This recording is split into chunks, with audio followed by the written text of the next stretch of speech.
শুভ্র, তোমাকে যখন প্রথম দেখেছিলাম ভেবেছিলাম তুমি অনেক মুডি একটা ছেলে, বাট কখনো ভাবতে পারিনি তোমার মধ্যে একটা সুন্দর মন আছে। নয়নের সাথে দেখা হয়নি আমাদের। না মানে আসলে ওদেরকে আমি খুঁজে পাচ্ছি না। সামির যখন অসুস্থ হয়ে পড়ে তখন এই আপনি কিন্তু তাকে পরম যত্নে সেবা করেছিলেন। সেটা তো কেবল ছিল একজন অসুস্থ মানুষের প্রতি দায়িত্ব পালন করা। বিষয়টা কি শুধুই দায়িত্ব পালন? বলুন, সে উদ্দেশ্যটা বলুন না। খুব ঠান্ডা মাথায় ভেবে চিন্তে বলুন। আমার বোনের খুনের প্রতিশোধ নেওয়া। একদম কাছে আসবে না, তাহলে কিন্তু তোমার পথ এখানেই শেষ। তুমি রিনিকে মেরে ফেলতে চাও না? আমার সব চাওয়া পর হিসাব রাখছো নাকি তুমি? রিনিকে আমার কাছে দিয়ে দাও। না। আচ্ছা, ওই গানটা গাও না। কোন গানটা? ওই যে আগে আমরা একসাথে বেরোলেই তুমি একটা গান গাইতে না? এখন আর কোনো গান মনে নেই। দাঁড়াও, আমি মোবাইলে দেখি গানটা আছে কিনা। আমি কিছুতেই রিনিকে তোর হাতে দেব না। স্বেচ্ছায় কেউ কিছু দেয় না, কিন্তু জোর করে কেউ আদায় করে নিতে হয়, সেটা আতার খুব ভালোই লাগে। তুই তোটা নিচে নামতে পারবো? এখন আর নিচে নামার সময় নেই, এখন হচ্ছে উপরে ওঠার সময়। আর সময় কখনো দুইবার সুযোগ দেয়। আমি কখনো ভাবতেও পারিনি যে তুমি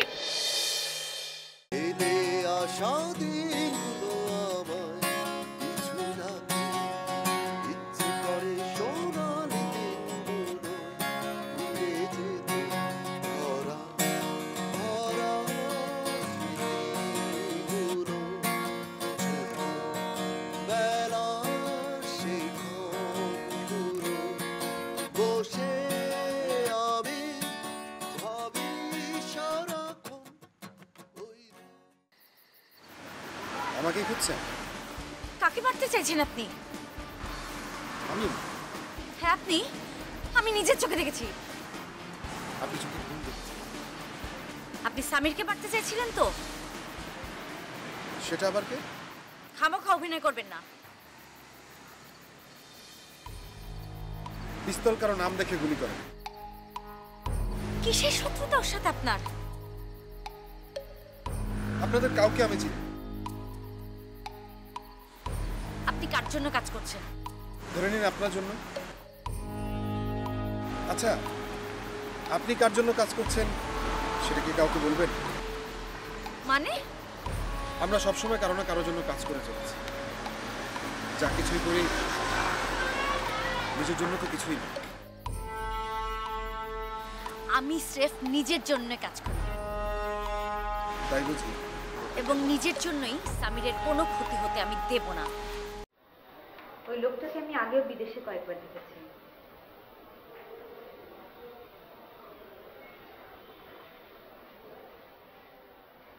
ওই লোকটাকে কার লোক বলে আপনার মনে হয়? আমি তো ঠিক বলতে পারবো না। আপনার কি মনে হয় যে আপনি এমন কোন সিক্রেট জেনে গিয়েছেন যার কারণে ওরা ভাবছে আপনাদের জন্য বিপজ্জনক?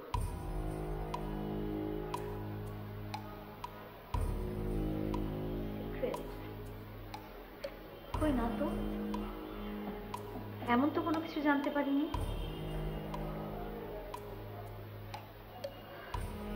তবে আমার উদ্দেশ্য ছিল তো অন্য। আপনার উদ্দেশ্য কি ছিল?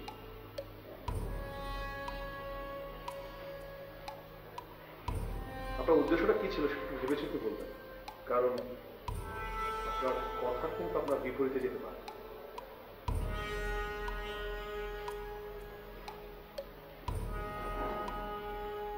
আমার বোনের হত্যার প্রতিশোধ নেওয়া।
হ্যালো।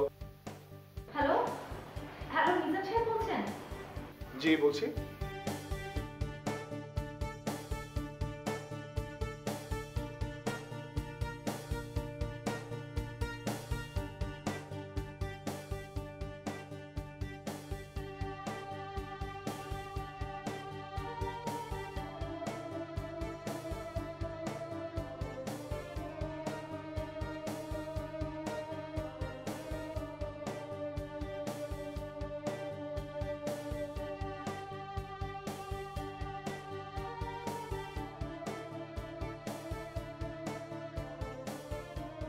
আমি চিনি গো চিনি তোমারে ওগো বিদেশিনী, তুমি থাকো সিন্ধু পারে ওগো বিদেশিনী। তোমার এই চেহারাটাই আসল, যদিও সহ্য করা কঠিন, তবুও আমি এখন বুঝতে পারছি সবার চেয়ে বেশি।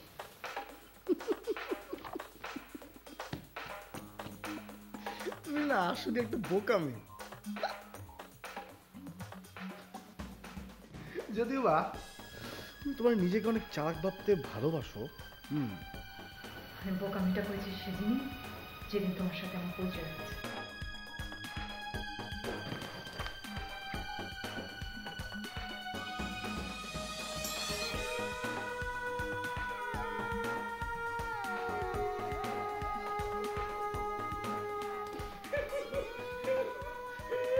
আসল কোনটা নকল সেটা তুমি নিজেও জানো না। আজকের হাসিটা কিন্তু আসো ভাই দেবে আতাউর কিছুক্ষণের মধ্যে চলে আসবে।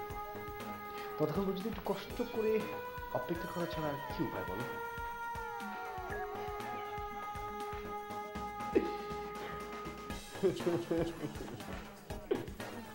সত্যটা হচ্ছে তুমি শেষ পর্যন্ত হেরে গেলে না। জয় করবার ইচ্ছা থাকলেই পরাজয়ের কথা আসে। কেন জয় করতে চাও না? আমি তো সবসময় পরাজিত, সবার কাছে নিজেকে সঁপে দিয়ে হেরে আছি আমি অনেক আগে থেকে। অথচ আমি একদিন তোমাকে জিতে দিতে চেয়েছিলাম এখান থেকে দেশে ফিরিয়ে নিয়ে গিয়ে। সেটা হয়তো আমার জন্য আরো বেশি ভয়ঙ্কর হতো।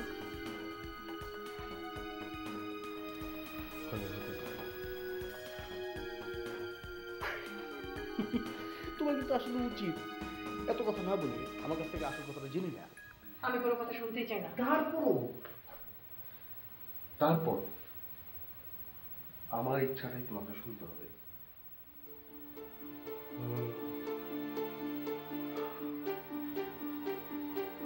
আচ্ছা নিজেকে একটু তাকিয়ে দেখো না,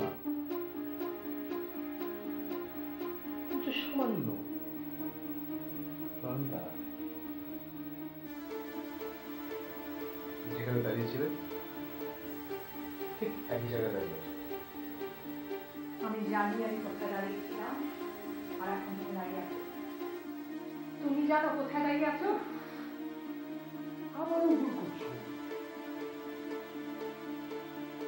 আমি ঠিক জানি আমি কোথায় দাঁড়িয়ে আছি।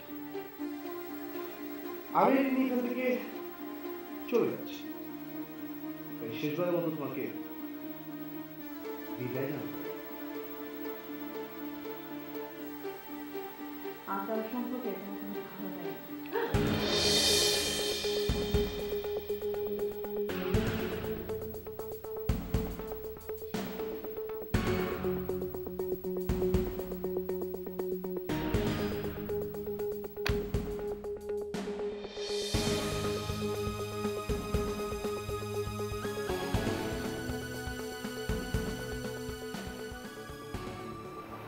আপনি আসলে কি বলতে চাইছেন আমি ঠিক বুঝতে পারছি না।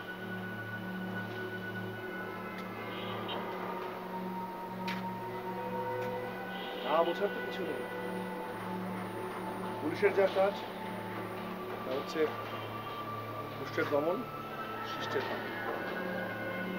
তাই এখানে দুষ্টটা কে আর শিষ্টটাই বা কে? শুনুন, সব অপরাধীরাই অপরাধ করার আগে কোনো না কোনো একজন ইনোসেন্টের উপরে ভর করে। সেক্ষেত্রে সেই অপরাধীকে ধরার জন্য আমাদেরকে সেই ইনোসেন্ট লোকটার উপরেই ভর করতে হবে। অনেক সময় অপরাধীকে ধরতে না পেরে ইনোসেন্ট লোকটাও ভিকটিম হয়ে যায়। মাঝে মধ্যে যে এরকম দু একটা ঘটনা ঘটে না সেটা আমি বলছি না। সেই দুই একটা লোকের মধ্যে তো সেজুতিও পড়ে যাচ্ছে। কি করে বুঝলেন? আপনি তো তাকে দিয়ে হত্যা প্রচেষ্টার কথা স্বীকার করেই ফেলেছেন। উনি নিজে হত্যার চেষ্টা করেছেন সেটা স্বীকার করেছেন। আপনি তো কিছুদিনের মধ্যে তাকে হত্যার কথাও স্বীকার করিয়ে ফেলবেন। যদি উনি খুনটা করেই থাকেন তাহলে খুব তাড়াতাড়ি স্বীকার করে দায়মুক্ত হওয়াটা বুদ্ধিমানের কাজ হবে। সেজুতি কি খুনটা করেছে? না, আমি পসিবিলিটির কথা বলছি। দেখুন মিজান সাহেব, আপনাকে আমি ভালো মানুষ মনে করেছি। খারাপ মানুষ হওয়ার মতো কোনো কাজ আমি এখনো করিনি। আচ্ছা, আপনি একটা জিনিস খেয়াল করেছেন, সেজুতি ইদানিং কিরকম যেন অ্যাবনর্মাল হয়ে গেছে। আমি খেয়াল করেছি। আসলে উনি এই মুহূর্তে বেশ একটা সাইকোলজিক্যাল প্রেশারের মধ্যে দিয়ে যাচ্ছেন। আপনাকে কিন্তু ওনার পাশে থাকতে হবে। আবার দেখেন, আগের বারের মতো পালিয়ে যান। আর সেজুতির নিরাপত্তার বিষয়টা, সেটা নিয়ে আপনাকে ভাবতে হবে না, আমরা দেখছি। আমি তো ভীষণ ভয় পেয়েছিলাম। আপনার লোকরা যদি না থাকতো কি যে হতো। রায়হান সাহেব, আমি আপনাকে অনেক বুদ্ধিমান ভাবতাম। আপনি যে এরকম একটা বোকার মতো কাজ করবেন সেটা আমি ভাবিনি। আপনি কোন সাহসে সেজুতিকে নিয়ে বাইরে বেরোলেন? ওরা ওর বাসায় ঢোকার সাহস করবে না। আমি আসলে অতটা বুঝতে পারি। আচ্ছা, বাসাটা কি ওর জন্য নিরাপদ? দেখুন, ওনাকে যদি আমরা এই মুহূর্তে ওনার বাসা থেকে সরিয়ে নেই তাহলে ওরা টের পেয়ে যাবে। আর ওরা টের পেয়ে গেলে ওদেরকে আমরা ট্রেস করতে পারবো না।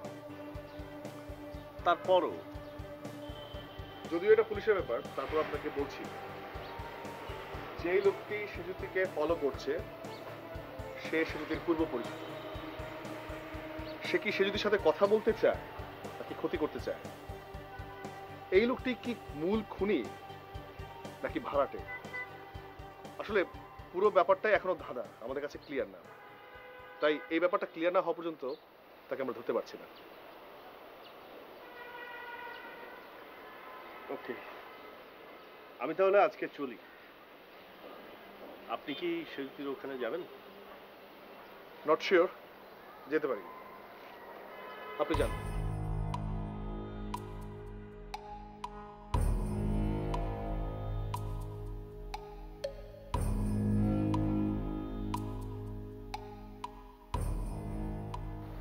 হ্যালো, সেজুতির বাসার দিকে খেয়াল রাখবেন। রায়হান সাহেব যাচ্ছেন, উনি বেরিয়ে গেলে আমাকে জানাবেন।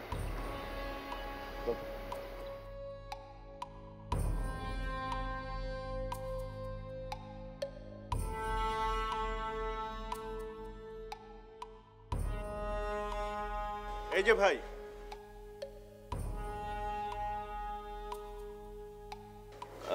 কে আপনি? আমি শরীফ। কার কাছে এসেছেন? একজনের জন্য অপেক্ষা করতেছি। আচ্ছা ঠিক আছে, আপনি থাকুন। সরি।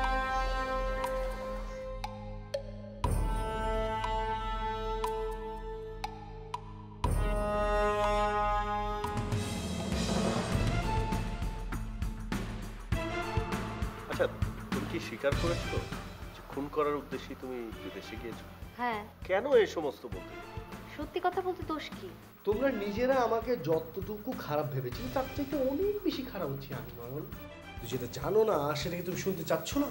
সেটা আর না বললেও চলবে। ট্রেনিকে আমি কোথায় নিয়ে যাচ্ছি তোমার কি মনে হচ্ছে? রায়হান যখন আপনার বাসায় এসেছিল তখন আপনি অ্যালবাম দেখছিলেন। হ্যাঁ মানে না, অ্যালবাম দেখা শেষ হয়ে গিয়েছিল, বন্ধ করে পাশে রেখে দিয়েছিলাম। মানে তারপর থেকে আপনি পাচ্ছেন না? শুভ্র, এখনই অ্যাম্বুলেন্সে কল করেছি, চলে আসবো।